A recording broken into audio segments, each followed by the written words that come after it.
day out, diligently following the facts, applying the law, being respectful to the government lawyers and the defense lawyers, the witnesses, the victim families, and the defendants. I wholeheartedly endorse his nomination for the Supreme Judicial Court, and I thank you again for the opportunity to speak on this. Good morning. Thank you for being here. Okay. What are you doing now at Charterwell? I'm a trial attorney, practicing law. Right. Criminal, or you do criminal work there? Or you do A little bit of both. White collar defense and some civil work. Okay. Were you involved in the golf course case at Charterwell? This one in front of Judge Gants? No, I was not. Okay. Thanks. Just quickly, I just want to thank you. I've had the honor and privilege of serving with you for quite some time, but mostly observing you in court. And I think that you're kind of one of the unsung people in this area for all the years you spent prosecuting this one type of cases. I think it would take me for many years. I was on the phone to maybe go out and make a couple of It was a pleasure and an honor for you to work with you. I highly respect you. Your work ethic and your ability to take this speech. Thank you. Thank you. Okay. With that, we have signed up to speak in opposition to Judge Gants' nomination, Stefano Picciotto.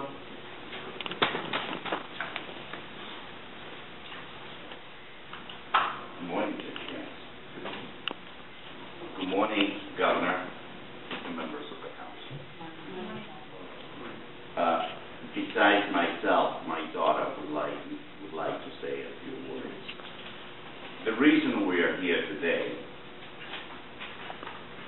is because the selection you're making is an extremely important one. What are you putting in the Massachusetts SJC is a person that is going to be purely the engine of change in the Massachusetts SJC. This is the opportunity that you have. And you have to decide, members of this council, if Judge Gants is the appropriate person. There's no doubt from the 10 years experience I have had in the Suffolk Superior Court that Judge Gants treats insurance attorneys with respect. And there is no doubt that he was an insurance defense attorney. The issue, I believe, is a little bit different. I have heard the Honorable Barbara Rouse speak in this favor. Now, what has happened within the last 30 years, which you may or may not be aware of, is this canons of ethics that we so strongly believe apply to judges. And we think as a member of the public, they have protection because of the canon of ethics. Under a very honorable judge, in my opinion, Judge Liagas, we had canons of ethics, Canon 2 and Canon 5, they were cast in the word shall. Shall is a term of art in the legal system. It means they are of imperative mandate. Well, what has happened in the last 10 years? All the shall has changed and has gone to should under the Honorable Barbara Rouse and under another Chief Justice they have installed the SJC, the Honorable Margaret Marsh. Another insurance defense attorney, may I say. So, at this point, I think your inquiry should be,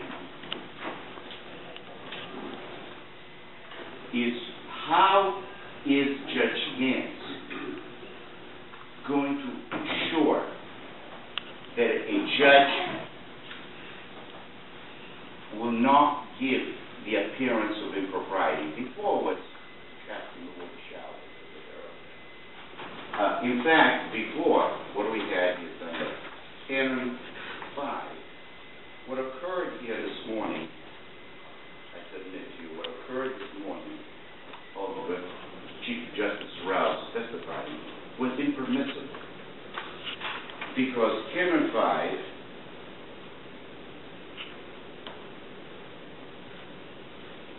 Section 5A1B mandated that a judge, especially Chief Justice Rouse, could not publicly endorse a candidate for public office. Black Law Dictionary defines office as a position of duty, trust, or authority, especially one conferred by a governmental authority for public purpose. It is undisputable that this council is a governmental authority. The rules have become very loose in the last 10 years. Judge Gant has been a judge since we have a Chief Justice. The rules have become loose. I've been before this body to tell you about all the problems I have encountered, and the Chief Justice Rouse, the dates get lost, things don't get documented, which have nothing to do with this particular candidate.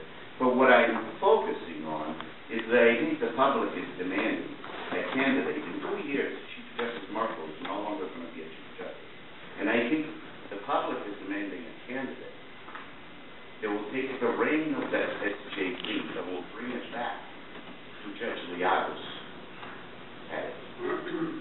That's what we need. I don't know, with all due respect, that Judge Gant is the appropriate candidate. Thank you for listening.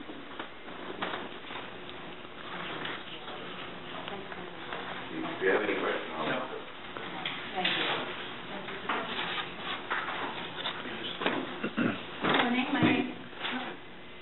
My name is Melita Pichotto. Thank you for giving me the opportunity to be heard today. I don't know this candidate very well. I guess my concern, and I certainly heard a lot of very compelling testimony about why he would be qualified. I have to say, as a member of the public, who's had a little bit of experience with this process before, I heard very compelling testimony on behalf of Judge Segura.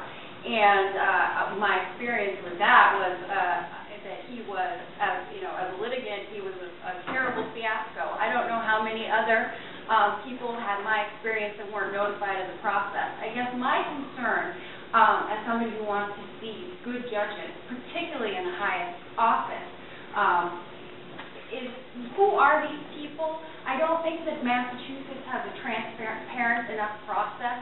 Who were they as attorneys? Not who their friends say, but what were the complaints against them when they were attorneys? What were the complaints against them as judges?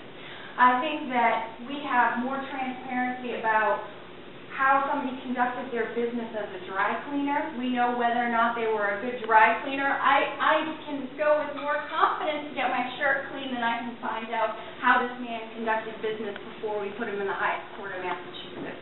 I think we know that other states have better laws in this regard. Florida specifically, there's very transparent government in all three branches, the judiciary, the legislature, and the executive. In Massachusetts, the executive says that they're halfway exempt, the judiciary claims they're totally exempt, and the legislature made themselves exempt. I think what we need to do is adopt the Florida standards so we know, as members of the public, that the judges that we have are actually good judges. Don't conduct trials with jurors wearing Halloween costumes, and I heard Barbara Rouse talk about how fair and impartial and how much integrity there was in the process for Judge Sikora. And what I realized with Judge Sikora is that he would meet ex parte with plaintiffs to a litigation and deny that the meeting even occurred, lie